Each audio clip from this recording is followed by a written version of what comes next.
day by politics, and it's a part of life for us. Yes. So, poetry I'm should very... reflect life, and your poetry does just that. I know you had the tribute for Chuck Brown. Oh yeah, that's right. I did have the tribute for Chuck.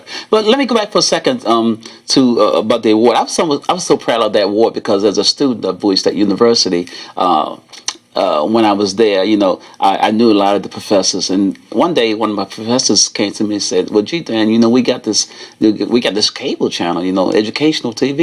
And they said, "Well, you know, would you like to do something?" I said, "Sure." She said, "Well, you know, you have to write up a proposal," and I did all of that. And she said, "Well, when you want to start?" I said, "Well, give me like a few weeks to pull stuff together." And that's how I got started. That's how I got, and I was trained in front of the camera and all that. I didn't know what I was doing. I was just a kid, you know. But the beauty of it is that I learned. I given the opportunity. Yes, yes. And so I'm very proud of that award. Oh, I would well imagine. And certainly for those that have been given opportunities, many times we have to remember that it's important that we also give back. Certainly there are many people that you have opened doors to. Certainly I was on your show, Color Me Poetry, on as you reminded me more than one occasion. Yes. I only remember once, but I remember it was something that I very much was looking forward to. And by the way, I'm honored to be able to have you on this show here today. And I'm indeed honored to be here, sister. I am. And that's the beauty of a program such as Sojourn with Words. We want to be able to showcase the excellence of poetry right here in Prince George's County. Specifically for poets. Absolutely. Yes. I mean, the program, the entire content is dedicated to poetry. And when we talk about Sojourn with Words, we are talking about that life journey through words, through poetry. So I know that your poetry is something that you talk about the politics of the day, you talk about the fun and whimsical things as well. Yeah, that's true. I heard you do a piece, Pay Me My Money. Yeah. I mean, that, well, you know, what poet doesn't identify with that poem? But then not just poet, that's just it. Anybody can identify. It's interesting because I remember we did a live shoot then at the Library of Congress, and I did several pieces, and I did this piece, and I just gave the title, and it was like a convention, a writers' convention, and there was all kind of people, all ethnicities there in the audience. And when I gave the title, everybody burst out laughing. I'm like, why y'all laughing? And then they laughed some more. And when I shared the poem, they really enjoyed it. And then I finished, they laughed some more. So I guess, and people have said to me, well, your poetry is very down to earth. It's very earthy. Yes. Well, and that's just it. That's because I'm a Capricorn. Okay, we won't get into the astrological. Okay. But the reality is, you take very serious subjects and you present them in a lighthearted way. But your points are dead on, as some would say, are spot on. I mean, for the sagging pants. Oh yeah. How many of us would we cringe? When we see it's a part of society.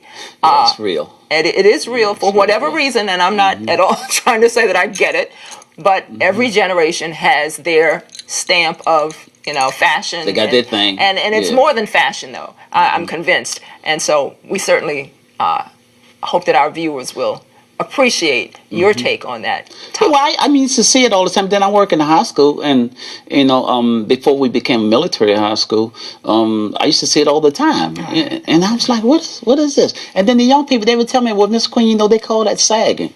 I'm like, I don't care what they call it. I don't like it. That's what I was. Right. Okay.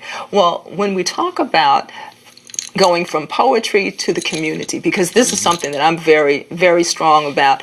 Poetry has to be a part of society. And when we have poetry venues, whether it be Annie's Art Gallery, whether it be Busboys and Poets, are there places where our viewers can come and hear poetry by Danny Queen after becoming familiar with you today here on Sojourn with Words? Well, I've done lots of readings throughout the area, but I do Busboys and Poets over in Hyattsville. I've done it quite frequently. Okay. Yeah, I love that. I love that. It's a beautiful facility. And then of course I'm invited to speak at different places as well. Right. But right now I'm working on a publication that I've been spending time getting together. It's been a while coming. Okay. Now speaking of publications, of course, we have your book here, Color Me Poetry. Yes. Now was this your first book? No, actually that's the seventh. This is the 7th. I know Yes. you are prolific, prolific writer, and this book also features poems by James Skip. Yeah, that's Queen. my brother, my older brother. Okay. He writes as well. He's an excellent poet. Well, I was glancing through your book, and I'm certainly very happy to be able to let folks know about Color Me Poetry, the book,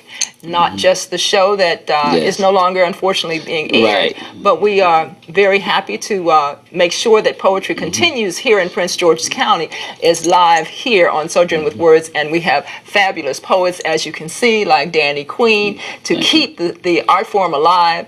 And we're hoping that there'll be opportunities for other poets to come onto the show. And we also want to let everybody know that Sojourn with Words now has a Facebook page, and you can let us know what you think about Sojourn with Words, and also recommend your favorite poet to be featured on the show as well.